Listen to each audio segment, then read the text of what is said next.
नमस्कार, स्वागत है आपका। मैं हूं आपके साथ आशा झा और अब वक्त हो चला है नॉन स्टॉप एट 9 का। चिराग पासवान के चाचा पशुपति कुमार पारस को एलजेपी के बागियों ने पार्टी का राष्ट्रीय अध्यक्ष चुन लिया, लेकिन भतीजे ने चाचा को अध्यक्ष मानने से इनकार कर दिया। चिराग पासवान का दावा है कि पार्टी के 90% कार्यकर्ता उनके साथ खड़े हैं और वो आखिरी दम तक संघर्ष जारी रखेंगे। प्रजातंत्र से पार्टी चलती है, प्रजातंत्र से देश चलता है, प्रजातंत्र से संविधान चलता है। और चाचा और भतीजा की जब बात है, जब भतीजा तमाशा हो जाएगा तो चाचा क्या करेगा? बागी सांसद के घर बागी सांसदों की बैठक हुई और पशुपति कुमार पारस एलजेपी के बागी गुट के अध्यक्ष बन गए। प्रजातंत्र की दुहाई देते हुए चाचा ने भतीजे को तानाशाह बताया तो लगे हाथ ये भी दावा कर दिया कि पार्टी में कोई मतभेद नहीं है। राष्ट्रीय कार्यकारिणी ने उन्हें सर्वसम्मति से अपना अध्यक्ष चुना है।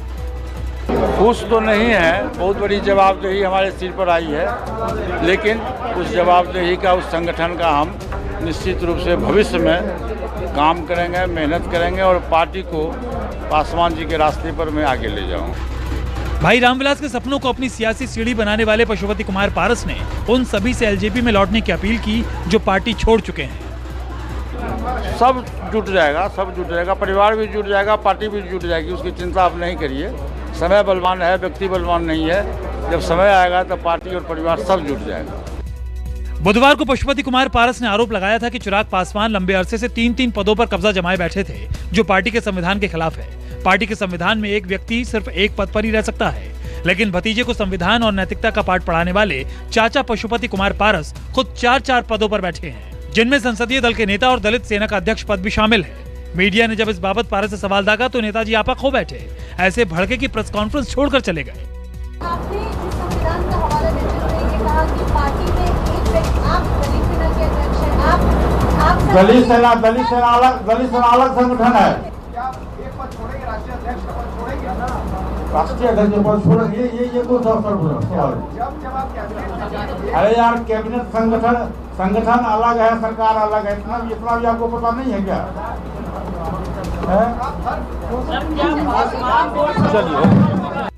इससे पहले एलजेपी नेता सूरजभान सिंह ने कहा कि पशुपति पारस को निर्विरोध अध्यक्ष चुना गया है। सूरजभान के मुताबिक उनके आवास पर सुबह 11 बजे से 3 बजे तक चली राष्ट्रीय कार्यकारिणी की बैठक में पहुंचे सभी 71 सदस्यों ने पारस को समर्थन दिया। नामांकन पत्र सही पाया गया, परंतु इसके नामांकन पत्र की स्वीकृत किया गया। नाम वापसी की निर्धारित समय समाप्त होने के उपरांत पशुपति कुमार पारस को लोक जनशक्ति पार्टी के अध्यक्ष पद पर निर्विरोध निर्वाचित घोषित किया जाता है। बागियों ने पशुपति कुमार पारस को अध्यक्ष तो चुन लिया, लेकिन भतीजे ने चाचा की ताजपोशी को खारिज कर दिया। चिराग ने दावा किया कि पार्टी के 90% लोग उनके साथ हैं और वो लंबी लड़ाई लड़ने के लिए तैयार हैं। मैं उम्मीद करता था कि मेरे चाचा, उन्होंने पार्टी को बनाया मेरे पिताजी के साथ, तो उनको यकीनन पार्टी के कॉन्स्टिट्यूशन की भी जानकारी होगी। बट जितने भी अभी तक उनसे उन्होंने निर्णय लिए हैं या जो भी गतिविधियां की हैं, वो पूरी तरीके से पार्टी के संविधान के विरुद्ध हैं। और आज का तो खास तौर पर, जिसमें उन्होंने आके स्वतः अपने आप को घोषित किया। एलजेपी के बागी सांसद जब पार्टी अध्यक्ष के तौर पर पशुपति कुमार पारस की ताजपोशी कर रहे थे, ठीक उसी वक्त चिराग गुट के कार्यकर्ता पटना के चौक चौराहों पर बैनर लगा रहे थे। इन बैनर्स पर लिखा था, गद्दार चाचा से सावधान। चिराग गुट के मुताबिक जिस तरह बाहुबली फिल्म में बाहुबली पर कटप्पा ने पीछे से प्रहार किया, उसी तरह पार्टी में पशुपति पारस ने चिराग पासवान की पीठ में छुरा भोंका है। लोजपा में नेतृत्व की लड़ाई सड़क पर पहुंच गई है। एक तरफ पारस गुट राष्ट्रीय अध्यक्ष के रूप में पशुपति पारस की ताजपोशी कर रही है, तो दूसरी तरफ आप देख सकते हैं पटना की सड़कों पर चिराग गुट के तरफ से यह पोस्टर लगाया गया है। पोस्टर में साफ तौर पर सबसे ऊपर में लिखा हुआ गद्दार चाचा से सावधान, और कटप्पा के रूप में पशुपति पारस को दिखाया गया है और बाहुबली के रूप में चिराग पासवान को दिखाया गया है कि कैसे कटप्पा ने जिस तरीके से बाहुबली पर हमला किया था पीछे से, उसी तरीके से पशुपति पारस ने चिराग पासवान पर हमला किया है पीछे से। और ये जो बैनर आप देख रहे हैं, जो पोस्टर देख रहे हैं, ये पटना के हर गली चौराहे पर लगाया गया है और इसमें यह दिखाने की कोशिश की गई है कि पशुपति पारस ने, यानी चाचा ने, भतीजे के साथ धोखे से पीछे से वार किया है। कैमरामैन सनी के साथ सौरभ कुमार, पटना, न्यूज़ 24। और बात पश्चिम बंगाल की, जहां पर चुनाव भले ही खत्म हो चुके हों, लेकिन जोड़ तोड़ और पाला बदल का खेला अब भी जारी है। इस बीच ममता बनर्जी ने एक बार फिर राज्यपाल जगदीप धनखड़ पर निशाना साधा। तो वहीं ट्विटर विवाद में भी केंद्र सरकार को आड़े हाथों लिया है।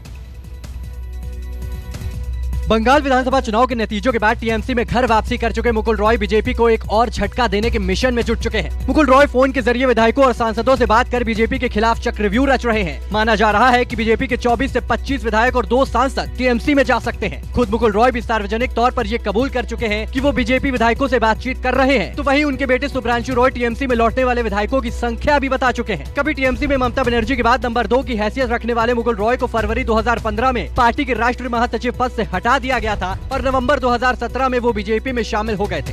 किसी ने कहा कि उनको गलती का एहसास हो रहा है, किसी ने कहा कि बीजेपी नहीं कर सकते हैं, नहीं किया जा सकता है। कोई ये भी कहा है कि खाप खाई नहीं, माने एडजस्ट नहीं हुआ, मैल एडजस्टमेंट हुआ।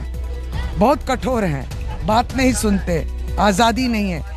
ये सब उनके ही बयान जो है हम लोग को सुनने को मिला है। मुकुल रॉय ने बीजेपी के टिकट पर विधानसभा का चुनाव लड़ा और कृष्णानगर उत्तर सीट पर जीत हासिल की थी। लेकिन विधानसभा चुनाव में बीजेपी की हार और शुभेंदु अधिकारी को नेता प्रतिपक्ष बनाए जाने से खिन्न मुकुल रॉय ने फिर से ममता बनर्जी को अपना नेता कबूल कर लिया। खुद ममता बनर्जी ने रॉय की टीएमसी में वापसी कराई। टीएमसी में शामिल होने के बाद मुकुल रॉय ने कहा था कि इस वक्त बंगाल में जो हालात है उसमें कोई भी बीजेपी में नहीं रुकेगा। उन्होंने ये भी कहा था कि दीदी के साथ कोई मतभेद नहीं था और वो देश की नेता है। लेकिन बीजेपी सांसद अर्जुन सिंह ने मुकुल रॉय को अवसरवादी करार दिया था। ये भी कहा था कि टीएमसी में शामिल होने से पहले उन्हें विधानसभा की सदस्यता से इस्तीफा देना चाहिए। बीजेपी और टीएमसी में जारी सियासी जंग के बीच राष्ट्रपति और गृह मंत्री से राज्यपाल जगदीप धनखड़ की मुलाकात से पश्चिम बंगाल की राजनीति में भूचाल आ गया है। जब भी वो जो पार्टी छोड़ते हैं, जब ये तृणमूल छोड़ के बीजेपी में आए थे तो कहते कि मैं पूरा तृणमूल को सबको बीजेपी में ले दूंगा। कितने आदमी को लाए थे?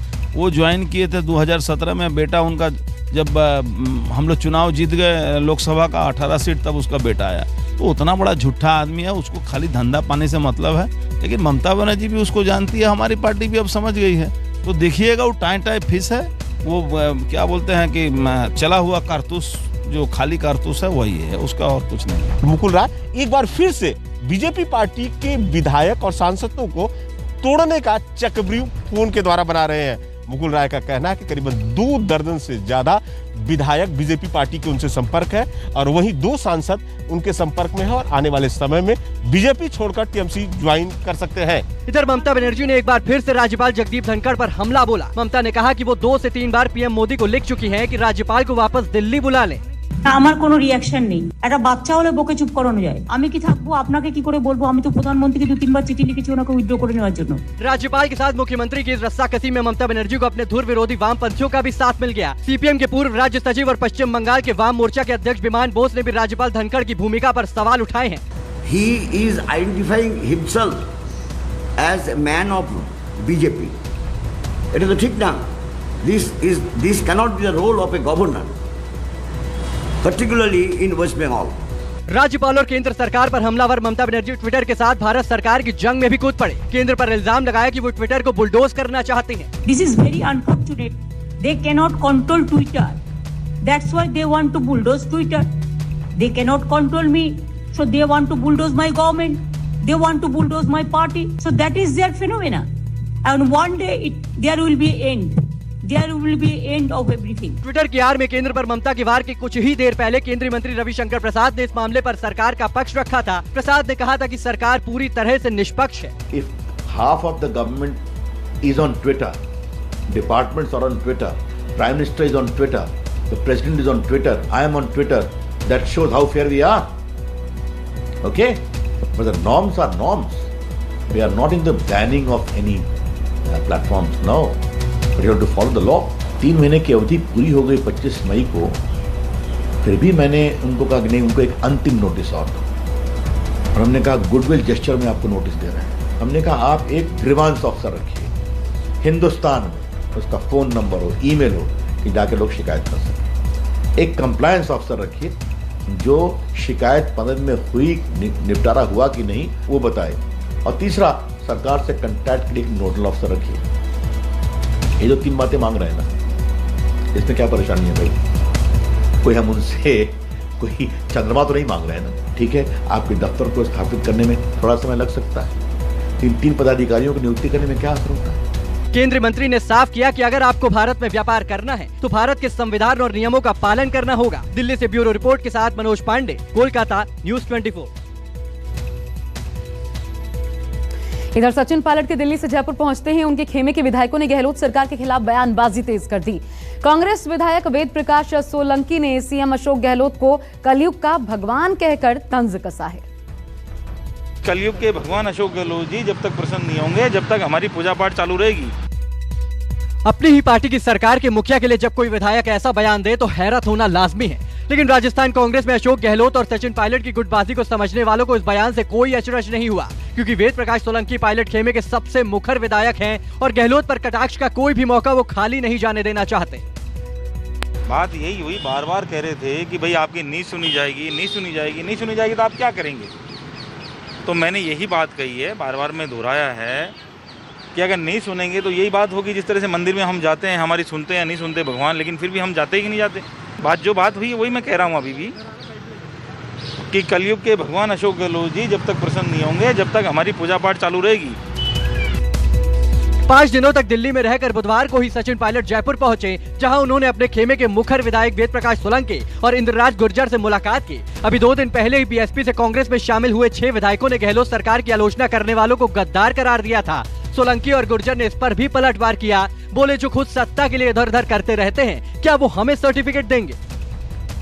आप ये देख के हम लोगों को गद्दार कौन कह रहे हैं, जिनका खुद का कोई अता पता नहीं, वो हम लोगों पे आरोप लगा रहे हैं।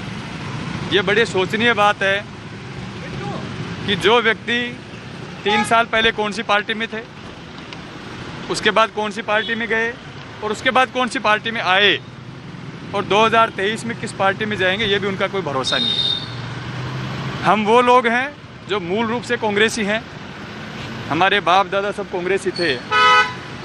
आज कौन लोग आरोप लगा रहे हैं? शीश राम ओला के परिवार पे आरोप लगा रहे हैं, जिन्होंने 50 साल कांग्रेस पार्टी की सेवा में दी। देखिए, कांग्रेस पार्टी बड़ा परिवार है और बड़े नेताओं को बड़ा दिल रख करके कार्यकर्ताओं की बात को सुनना चाहिए और पार्टी के हित में जो भी हो उस बात पे फैसला करना चाहिए। गद्दार कौन है नहीं है, मेरी बात का कोई जवाब दें, मुझे उसमें कोई शौक नहीं होता है। मैं मुद्दा से अपने मुद्दों से भटकना नहीं चाहता हूँ कि जो हमारे मुद्दे थे, ST के जो मुद्दे थे, जो काम नहीं होने की बात बार बार में सरकार में मैं कह रहा था, उन मुद्दों को भटकाने की आवश्यकता नहीं है। जिनके वोट से ये सरकार बनी है, मैं उसी मुद्दों को उठा रहा था और आगे भी उसी मुद्दे को उठा रहूँगा। पार्टी अपना काम कर रही है, हम अपना काम कर रहे हैं और कांग्रेस के कार्यकर्ताओं की बात कर रहे हैं जिन्होंने खून पसीना बहाया, उन कार्यकर्ताओं की। गद्दार कौन है कौन नहीं है, कौन लोग बोल रहे हैं, वो साहूकार लोग बोल रहे हैं, जनता सब जानती है एक दूसरे को। राजस्थान कांग्रेस की आंतरिक लड़ाई खत्म होने का नाम नहीं ले रही। पायलट गुट यानी असंतुष्ट खेमा न सिर्फ जल्द से जल्द मंत्रिमंडल विस्तार चाहता है, बल्कि अपने लिए राजनीतिक नियुक्तियों और संगठन में भी उचित भागीदारी की मांग कर रहा है। ये सभी ऐसे नेता हैं जिन्होंने पिछले साल अपनी ही सरकार को अल्पमत में बताकर राजनीतिक संकट खड़ा कर दिया था। तब मुख्यमंत्री ने ऐसे नेताओं को न सिर्फ मंत्रिमंडल से हटा दिया था, बल्कि संगठन के सभी पदों से बर्खास्त कर दिया था। अब हाईकमान से समझौते के बाद ये लोग फिर से अपने पदों की वापसी चाहते हैं, लेकिन संकट की घड़ी में सरकार के साथ मजबूती के साथ खड़े रहे विधायक इसका विरोध कर रहे हैं। खुद सीएम गहलोत और प्रदेश कांग्रेस अध्यक्ष डोटासरा ने इस मुद्दे पर चुप्पी साध रखी है। ऐसे में पायलट खेमे के विधायक बयानबाजी से अपने वजूद का एहसास दिला रहे हैं। नमस्कार, मैं हूं मानक गुप्ता। अगर आपको हमारा ये वीडियो पसंद आया हो तो इसे लाइक और शेयर जरूर करें और हाँ, हमें सब्सक्राइब और फॉलो करना ना भूलें ताकि आप देश और दुनिया की कोई खबर मिस ना करें। चाहे कोई ब्रेकिंग न्यूज हो या कोरोना वायरस से जुड़ी कोई भी अपडेट, पॉलिटिक्स हो या आपकी जेब से जुड़ी कोई खबर, इलेक्शन की कोई न्यूज हो, कोई कंट्रोवर्सी हो या फिर कोई वायरल वीडियो, सब कुछ मिलेगा न्यूज़ 24 पर। तो जुड़े रहिए हमारे साथ और देखते रहिए न्यूज़ 24।